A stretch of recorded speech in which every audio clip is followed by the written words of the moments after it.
Então, eu também não tenho conflito de interesse para essa apresentação, e os objetivos, eu vou falar rapidamente sobre a epidemiologia do câncer de endométrio no Brasil e no mundo, o tratamento do câncer de endométrio avançado, um fator prognóstico do patologista, o Dr. Shane frisou, hoje em dia acho que o patologista é extremamente importante nessa doença ginecológica, muito mais do que no ovário, a meu ver, ele ajuda bastante em definir o prognóstico do paciente e algumas novas perspectivas. Então, dados dos Estados Unidos, de 2013, o carcinoma do útero é a quarta neoplasia mais frequente nas mulheres, então a primeira neoplasia ginecológica mais frequente. É a oitava causa de morte entre todos os cânceres nas mulheres, perde para o ovário então é mais letal.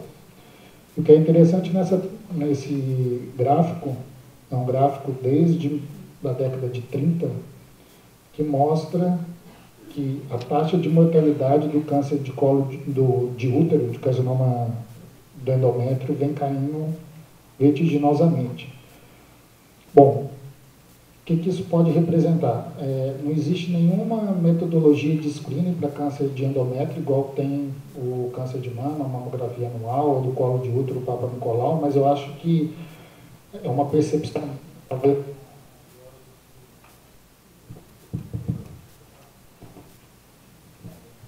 talvez a Georgia, que trabalha como cirurgiã, tem mais contato, eu acho que é feito mais ultrassom transvaginal e talvez um diagnóstico mais precoce de câncer de endométrio, talvez uma justificativa para essa queda, e outros tratamentos. O Dr. Shane mostrou que em 2003 tinha um cenário de tratamento adjuvante com radioterapia e mudou, e a própria quimioterapia também tem algum impacto, que eu vou mostrar nos próximos estudos.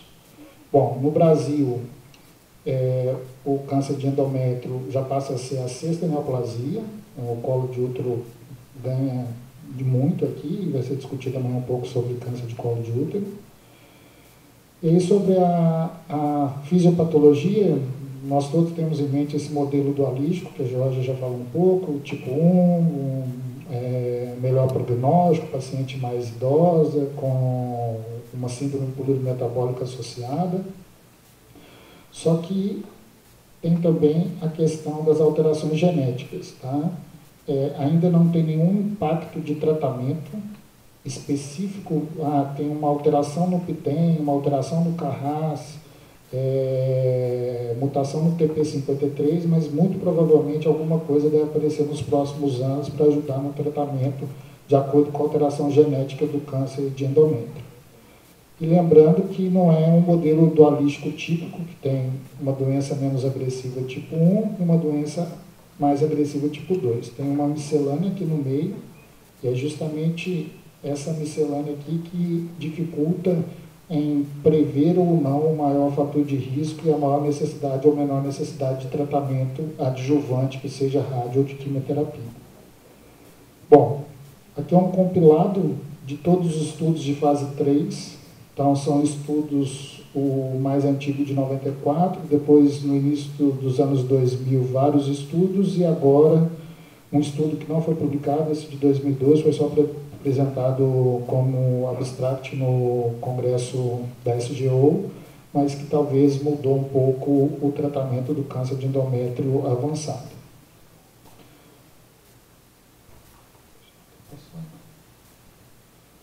Eu vou me ater a esses 3 estudos.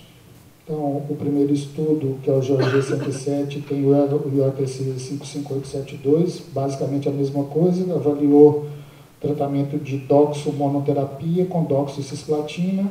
Vocês podem ver, em termos de sobrevida livre de progressão, sobrevida global, nenhuma mudança, porém, eles adotaram a terapia de 2 drogas, doxo-cisplatina, como padrão por causa da taxa de resposta. A taxa de resposta é quase 3 vezes maior no estudo de OTC e quase o dobro no estudo de GOG. Então, a partir de 2003, todo o braço controle usava a doxo e cisplatina como sendo a terapia padrão. O único estudo que eu vou discutir um pouquinho, a adjuvância, o Shane já falou dele, que é o GOG 122, que comparou radioterapia de abdômen total com o tratamento padrão num paciente virgem de quimioterapia, que foi feita uma cirurgia com uma doença residual menor que 2 centímetros. O objetivo primário era sobrevida livre de progressão e o objetivo secundário sobrevida global. Paradoxalmente, do que a gente pode pensar que uma radioterapia de abdômen total é muito tóxica, 84% dos pacientes completaram o tratamento planejado para radioterapia e só 63% das pacientes completaram o tratamento planejado de quimioterapia. Então, a toxicidade, foi um estudo positivo a favor da quimioterapia, uma sobrevida global em 5 anos de 55% no braço da quimio, enquanto 42% no braço da rádio, porém, o tratamento de quimioterapia é bem mais tóxico. E tem muito oncologista, dependendo da idade do paciente, que indica radioterapia depois da quimioterapia. Uma extrapolação, o estudo não foi desenhado para isso, mas muita gente faz o tratamento de radioterapia após os 8 ciclos de quimioterapia. Tá?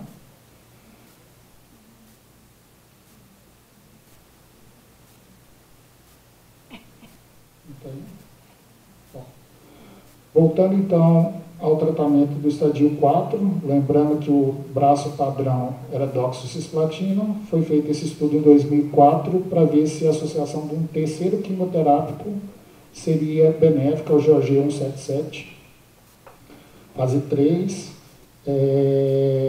com o objetivo primário de sobrevida global. O que esse estudo mostrou?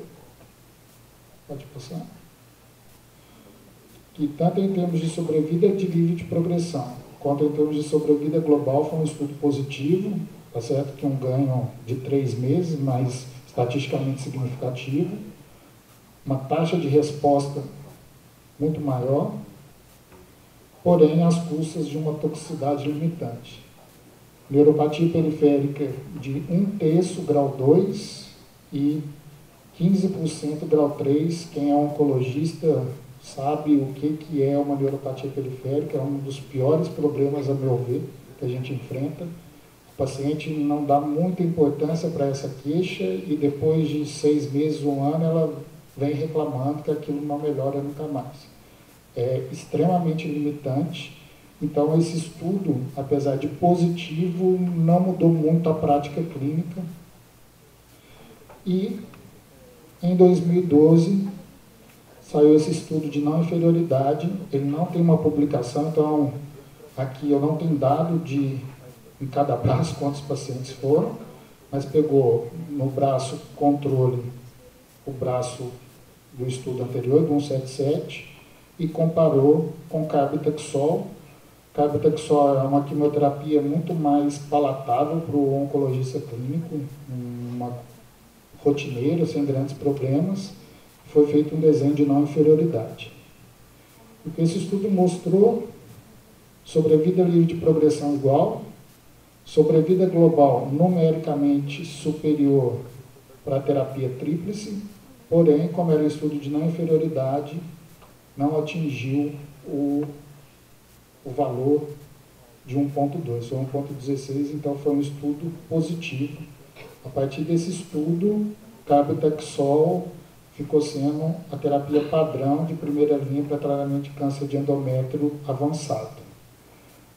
Taxa de neutropenia febril maior no braço de carbitaxol, quer dizer, porcentagem de neutropenia diagnosticada. Isso daqui, todo estudo de oncologia, como é protocolo de pesquisa, você faz um hemograma intermediário e detecta que o paciente está com neutropenia, sem repercussão.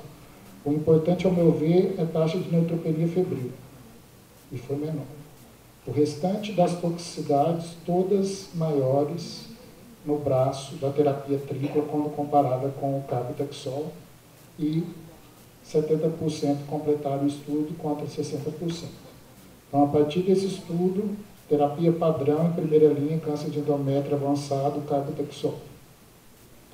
Bom, a respeito de marcadores, eu coloquei esse único estudo, que foi publicado agora em 2016, que avaliou TCGA de quase 600 espécies tumorais, dos mais variados estadios, 75% endometriose, 21% seroso, pegando todos os graus, e é um fator prognóstico importantíssimo no dia a dia do oncologista, que é esse L1CAM, um hazard de 4,5, maior do que a invasão do miométrico, que é o estadiamento da figo, e maior até que o estadiamento, quando se compara um braço, o estadiamento 1 e 2 versus 3 e 4. Então, como um fator de risco mais importante do que os critérios do nosso dia a dia tradicional de estadiamento. Tá? Tem um outro estudo que foi publicado um ano antes, esse com curvas bem separadas, eu não coloquei aqui, que é no câncer de endométrio estadio clínico 1. As curvas são completamente díspares quando tem L1CAM positivo e negativo. Sobre novas perspectivas, teve um estudo que foi publicado, que foi apresentado, ainda não tem a publicação dele, na ASCO do ano passado, da Garjani, dos Estados Unidos, que randomizou pacientes de câncer de endométrio 3 ou 4 para 3 braços, carbotaxol associado a beva, carbotaxol associado a tensirolimos e ixabepelona e carboplatina associada a beva, o endpoint primário sobrevida livre de progressão. Um estudo pequeno, é uma fase 2, então muitos pacientes foram censurados, não dá aquela curva contínua, mas os resultados aqui mostram que não tem nenhuma alteração e foi feito um controle histórico, que é essa curva preta, com o estudo de 2012 do carbotaxol. Tá? Taxa de resposta objetiva numericamente maior para o carbotaxol beta, 60%, comparado a 51% do controle histórico do GOG 209. E quando coloca a sobrevida global, uma sobrevida global estatisticamente superior de 34 meses contra um controle histórico de 22 meses.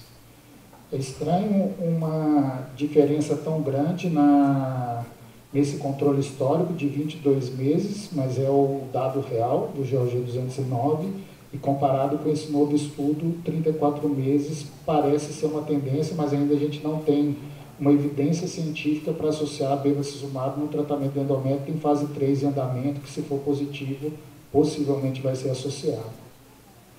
E agora, na ASCO desse ano, um estudo de fase 2 pequeno, que avaliou everolimus, letrozol e metformina. Metformina, um tratamento de diabetes no nosso dia a dia, tem imposto de saúde, e se for para frente o racional desse estudo, vai ser bem fácil de ser reproduzido aqui no Brasil pelo custo. Letrozol também, hoje em dia, já tem o genérico dele, então assim, teria só um medicamento mais caro que o everolimus. Então, esse estudo avaliaram 49 casos, quase todos subtipo endometrioide, que já tinham recebido tratamento ou de cirurgia, radioterapia ou quimioterapia, que tinham tido recorrência, e teve um controle clínico, não uma taxa de resposta, porque a taxa de resposta foi de 30%, mas um benefício clínico de 60%, tá? Com baixíssima toxicidade. Então, é um racional para um desenvolvimento de um fase 3 maior, com um braço controle, se possível. Está certo que um braço controle vai ser difícil, porque o controle é uma terapia venosa e esses medicamentos são todos medicamentos orais, mas talvez um novo cenário de tratamento do câncer de endométrio. Então, como conclusão, no câncer de endométrio avançado, o uso de terapia tripla é tóxico, apesar do benefício sobre a vida global. Um estudo de não inferioridade baseado em platino e taxano teve uma boa resposta e uma melhor tolerância, passou a ser o padrão. E um estudo de fase 2 apresentado na ASCO do ano passado, o papel dos antiangiogênicos com resultados muito promissores. Obrigado.